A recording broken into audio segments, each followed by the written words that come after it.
রাসূলুল্লাহ সাল্লাল্লাহু আলাইহি ওয়াসাল্লাম সেই জন্য বলেন, ইত্তাকিল মাহারিমা তাকুন আ'বাদান নাস। এই যে রমাদান মাস আসতেছে, কত গুরুত্বপূর্ণ একটি মাস, কত ফজিলতময় একটা মাস। এই মাস ফজিলতে ভরপুর, কতগুলা ফজিলত, আলাদা একটা বয়ান করা যাবে শুধু এই মাসের ফজিলত নিয়ে।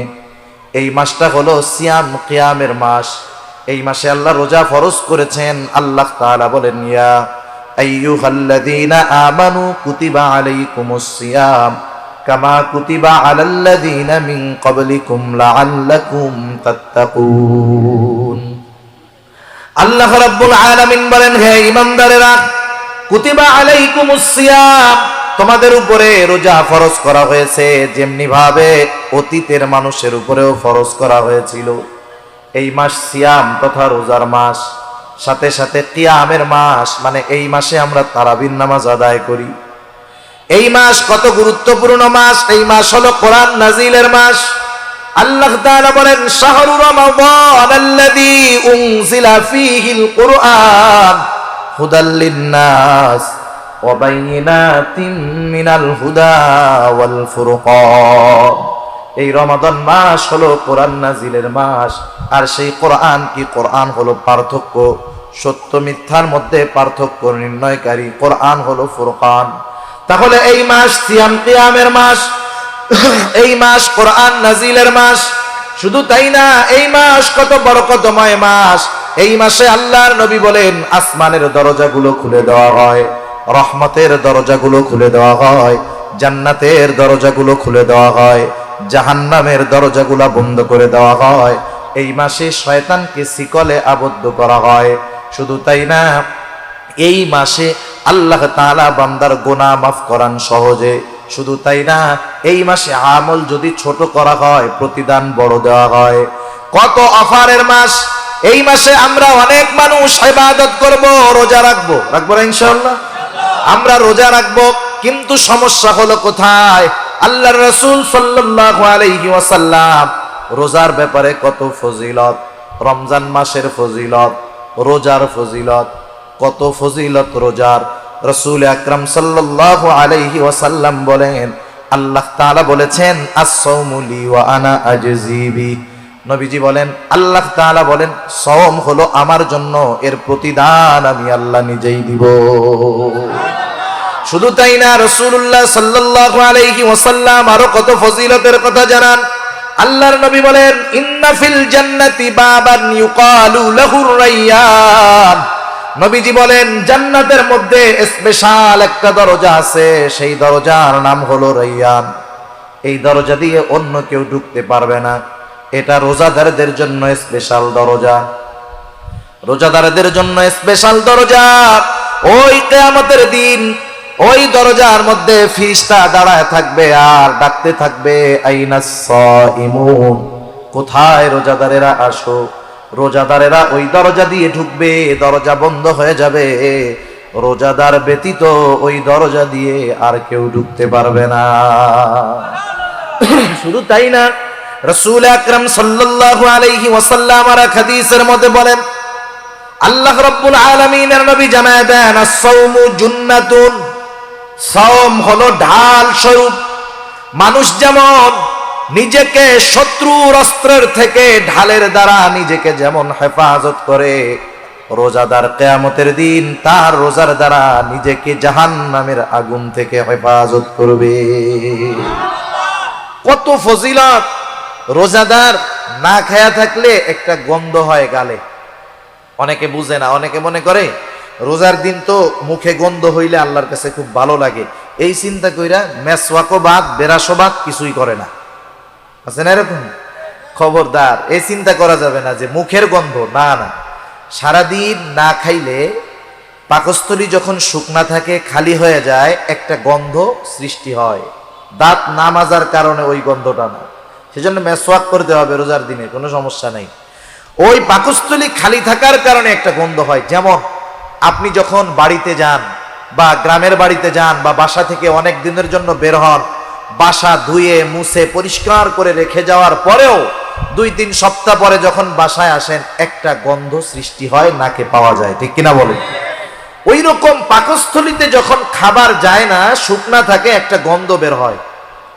রাসূলুল্লাহ সাল্লাল্লাহু আলাইহি ওয়াসাল্লাম বলেন, লা খুলুফু ফামিস সাইমি আতয়াবু ইনদাল্লাহি মির রিহিল মিস্ক। নবীজি বলেন, রোজাদার রোজা রাখার কারণে, না খাওয়ার কারণে যেই গন্ধ হয়, মুখের মধ্যে যেই গন্ধ সৃষ্টি হয়, নবীজি বলেন ওই গন্ধটা আল্লাহ তাআলার কাছে মিশক আম্বরের চাইতেও বেশি প্রিয়। লা খুলুফু ফামিস সাইমি আতয়াবু ইনদাল্লাহি মির রিহিল মিস্ক। রোজার আরো ফজিলত আছে, অভাব নাই ফজিলতের। এই যে রোজাটা যে আমরা রাখবো, সমস্যা হলো কি জানেন, আমরা রোজাটাকে মনে করি যে রোজা না খায়া থাকার নাম। সেহরি খাইলাম, সারাদিন যা খুশি করলাম, খালি খাইলে আর পান না করলে হলো, আর ইফতারির সময় ইফতার করলাম, আমি রোজাদার।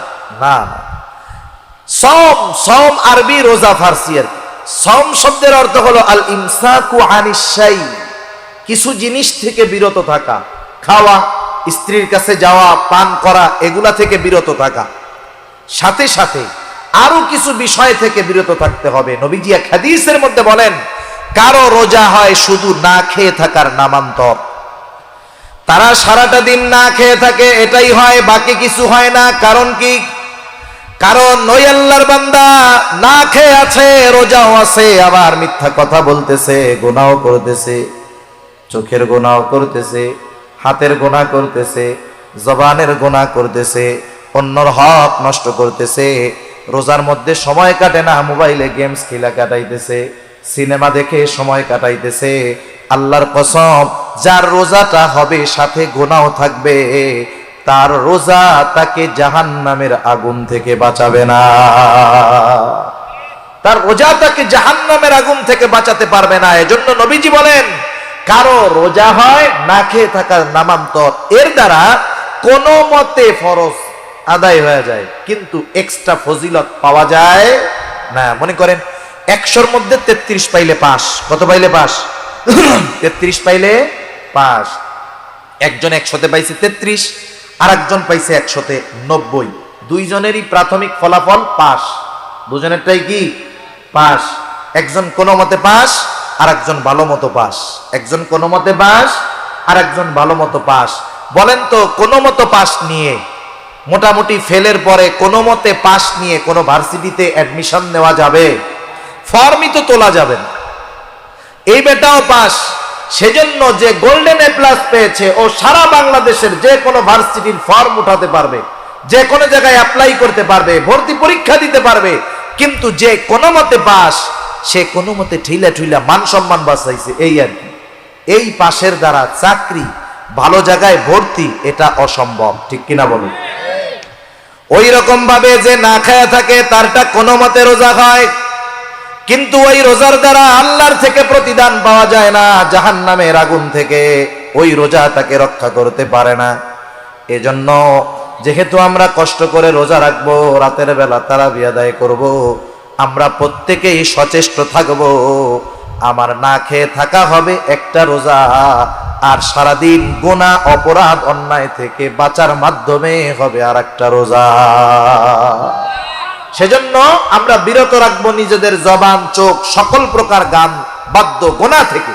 ওই সময় তো করবোই, সব সময়ের জন্য সবগুলা ছাড়বো, কিন্তু ওই সময়ের জন্য স্পেশাল ভাবে ত্যাগ করার অভ্যাস করব। কারণ কি? কারণ রোজা আমাদেরকে আত্মসংযমের শিক্ষা দিবে, রোজা আমাদেরকে গুনাহমুক্ত জিন্দেগি গঠনের শিক্ষা দিবে।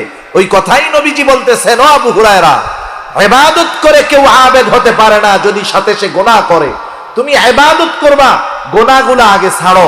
তুমি গুনাহ ছাড়ো, অল্প ইবাদত করলেও, দুনিয়ার মানুষ আবেদ না বললেও আল্লাহর দরবারে তুমি আবেদ বলে গৃহীত হয়ে যাবা। সুবহান।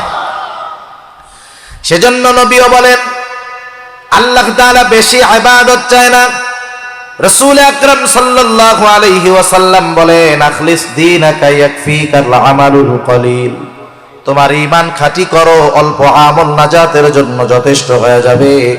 সেজন্য গুনাহমুক্ত আমল যদি হয়, গুনাহমুক্ত জিন্দেগি যদি হয়, গুনাহমুক্ত জিন্দেগি গঠনের অভ্যাস যদি হয়ে যায়, পাপ মুক্ত জিন্দেগি যদি আমরা গঠন করতে পারি, আমরা আমল অল্প করলেও আল্লাহর দরবারে আবেদ বলে স্বীকৃতি হয়ে যায়। সেজন্য গুনাহমুক্ত ইবাদত হবে, গুনাহ ছাড়তে হবে, অপরাধ ছাড়তে হবে, হারাম থেকে বেঁচে থাকতে হবে, গুনাহ ছাড়ার প্রতিজ্ঞা করতে হবে।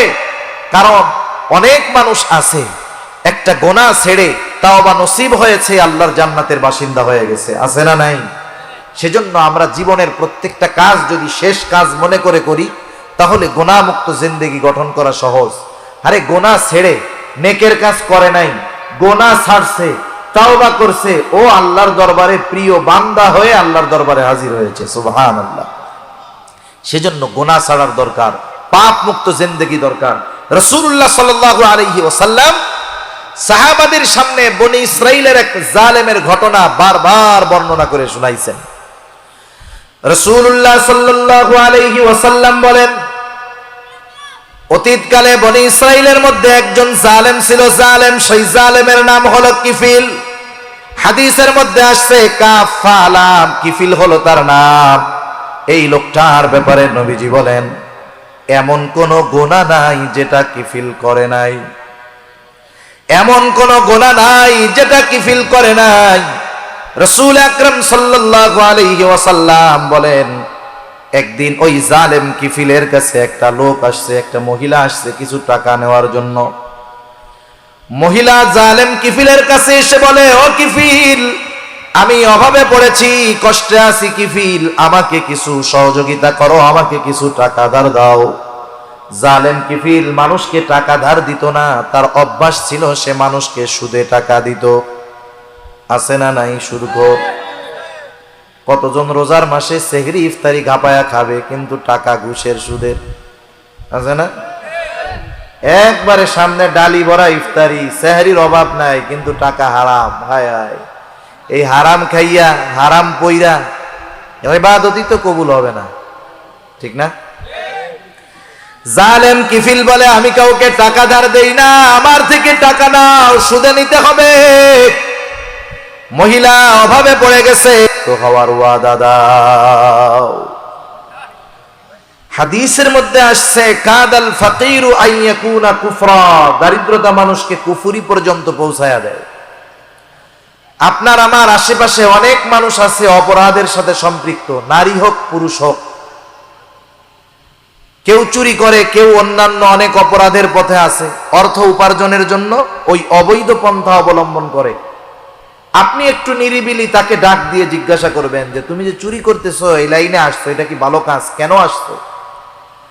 অধিকাংশ মানুষের উত্তর একটাই হবে আমার মনে হয়, যে এই পথে আমার আসার কারণ হলো আমার অভাব, আমি অভাবের কারণে চুরি করি, অভাবের কারণে ছিনতাই করি। একটা সময় আস্তে আস্তে সে কি হবে? চোর থেকে ডাকাত হবে, খুনি হবে, সন্ত্রাসী হবে, ঠিক কিনা বলেন? এখন এখানে আমাদের কিছু সামাজিক দায়বদ্ধতা আছে, শহরে হোক গ্রামে হোক। আমি যখন দেখব আমার কোনো প্রতিবেশী অভাবের কারণে তার স্বভাব নষ্ট হচ্ছে, গোনার পথে যাচ্ছে, ছেলে হোক মেয়ে হোক পুরুষ হোক নারী হোক, তখন তার প্রতিবেশী হিসাবে আমার দায়িত্ব হলো, আমি যদি সামর্থ্যবান হই, আমার আশেপাশে বন্ধু বান্ধব যদি সামর্থ্যবান থাকে, আমাদের উচিত হবে তাকে সহযোগিতা করা, গোনার থেকে ফেরানো। কারণ ওই ছেলেটা চুরি করেছে, আপনি যদি তাকে মামলা দিয়ে জেলে দেন, ও জেলের মধ্যে গিয়ে তো আর আল্লাহর ওলিদের সাথে থাকবে না। ও চুরি ডাকাতি করছে, ওদেরকে চোর ডাকাতদের সাথেই রাখবে। ওইখানে গিয়ে চুরির দায়ে জেলে গিয়ে ডাকাতি শিখে আসবে, এরপরে আইসা ডাকাতি করবে। যারা ওকে জেলে দিয়েছে তাদের বাড়িতে ডাকাতি করবে, খুনিদের সাথে থেকে খুন কিভাবে করতে হয় শিখে আসবে। ওই পরিস্থিতি হওয়ার আগে আপনারা 10 জন 20 জন 30 জন 40 জন মিলে আপনারা কিছু টাকা দিয়ে 200 500 100 টাকা দিয়ে একটা রিক্সা কিনে দেন না। এরপরে ওরে বলেন যে এই যে 10,000 20,000 টাকা দিয়ে তোর একটা রিক্সা কিনে দিলাম, তুই রিক্সা চালায় খা, তবু গোনার পথে যাস না। একটু আবেগ নিয়ে বলেন, দরদ নিয়ে বলেন।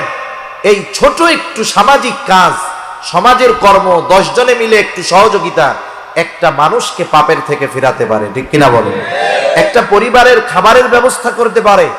সেজন্য এই বিষয়গুলো আমাদের খেয়াল রাখার দরকার। কারণ কি জানেন? কারণ আমি সামর্থ্যবান মানুষ, আমাকে আল্লাহ তাআলা ক্ষমতা দিয়েছে, আমি খেতে পারি আর একজনকে খাওয়াতে পারি। আমার কোন প্রতিবেশী যদি অপরাধ করে, গুনাহ করে, কিয়ামতের দিন যদি আল্লাহর দরবারে সে আসামির কাঠগড়ায় যায়, সে একা ওই কাঠগড়ায় দাঁড়াবে না। আমি সামর্থ্য থাকার পরেও তাকে সহযোগিতা না করার কারণে ওই অপরাধীর সাথে আমাকেও আল্লাহর আদালতে অপরাধীর সাথে দাঁড়াতে হবে, ঠিক কিনা বলুন?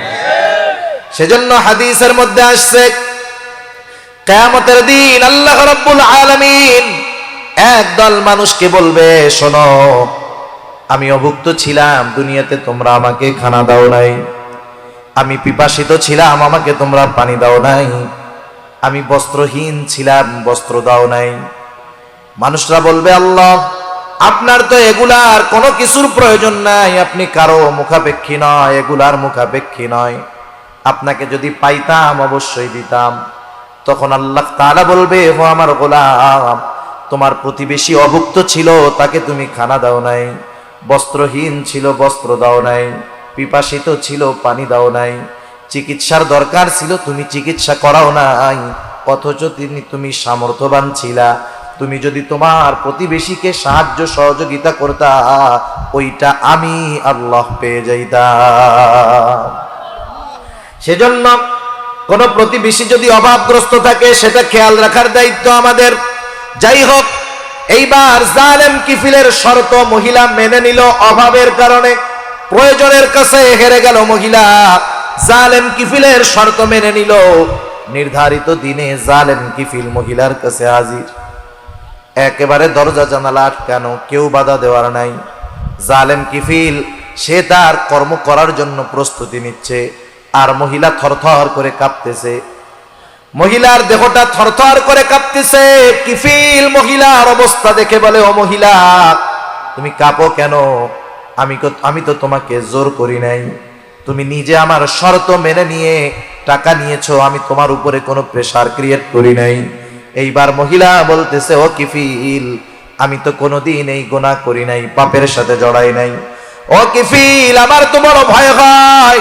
ও কিফিল, তোমার সাথে জিনা করার পর আমি না জানি যদি মারা যাই, তাহলে কিয়ামতের দিন আল্লাহ রাব্বুল আলামিনের দরবারে আমি জিনাকারদের কাতারে আমাকে দাঁড়াতে হবে। আমি কান্না করতেছি আল্লাহর ভয়। কার ভয়? জোরে বলেন, কার ভয়? আল্লাহ তাআলার ভয়। জালেম কিফিলের একটা কথায় হয়তো অন্তরের পরিবর্তন চলে আসছে। সে হয়তো চিন্তা করছে, দেখো, আমি জীবনে কোন গুনাহ নাই করলাম না, অথচ মহিলা একটা গুনাহ করবে, তাও ইচ্ছা করে নয়, বাধ্য হইতেছে করতে, তাই তার এত ভয়। আর আমার জিন্দেগি তো গুনাহ ছাড়া কিছু নাই। তার মধ্যে তাওবার অনুভূতি, তাওবার অনুশোচনা জাগ্রত হলো। গুনার থেকে ফিরলো, তাওবা করলো। মহিলাকে টাকাগুলা দিয়া কাপড় পরে বলতেছে, ও মহিলা, তোমাকে টাকাগুলো আমি সদকা করে দিলাম। 60 দিরহাম ধার নিয়েছিল, সদকা করে দিলাম। আর শুনে রাখো, আজকে থেকে আমি আর কোনো গুনাহ করব না, পাপ করব না। জালেম কিফিল তওবা করে বাড়িতে চলে গেল। ঘটনাক্রমে রাতের বেলায় দুনিয়া থেকে চলে গেল জালেম কিফিল। এলাকায় যদি কোনো জালেম মারা যায়, যার অত্যাচার জুলুমে এলাকার মানুষ নির্যাতিত, নিষ্পেষিত, নিপীড়িত, এরকম কিছু জালেম কিছু কিছু এলাকায় আছে না নাই? ও বাইসা থাকলে ওরে জোরে সালাম দেয় ভয়ে। মানুষকে সম্মান কয়েক কারণে করে। একটা করে তার ব্যক্তিত্বের কারণে, আর একটা করে তার ভয়ে, ঠিক না? মনে করেন অনেক সময় আপনারা মুরব্বীদেরকে সালাম দেন, দুর্বল মানুষ, কেন সালাম দেন? সম্মানের কারণে। ওলামায়ে কেরাম সম্মান করেন, সালাম দেন সম্মানের কারণে। অনেক সময় কাল্লু মস্তানরেও সালাম দেন, দেন না? কেন দেন? ভয়ে, না জানি সালাম না দিলে কোন সময় কি করে বসে, তা ঠিক আছে। সেজন্য মানুষ জালেমদেরকেও সম্মান করে ভয়ে। ওই ধরনের কোন জালেম যদি মারা যায়, অনেক মানুষ মারা গেলে দোয়া পড়ে ইন্না লিল্লাহ, কিন্তু ওই ধরনের কোন জালেম মারা গেলে মুখে ইন্না লিল্লাহ, অন্তরে বলে আলহামদুলিল্লাহ, ঠিক কিনা বলে? জালেম কিফিল মারা গেছে, এলাকার মধ্যে খবর ছড়ায় গেছে কিফিল মারা গেছে, এলাকার মানুষ খুশি। কিন্তু কিফিল তো গত রাত্রে তওবা করছে। হাদিসের মধ্যে আসছে, আল্লাহ রাব্বুল আলামিন কিফিলের দরজার মধ্যে কুদরতি ভাবে লিখে দিয়েছে, তোমরা কিফিলকে জালেম বলো না। কিফিল তওবা করেছে, আমি আল্লাহ কিফিলের গুনাহগুলা ক্ষমা করে দিয়েছি।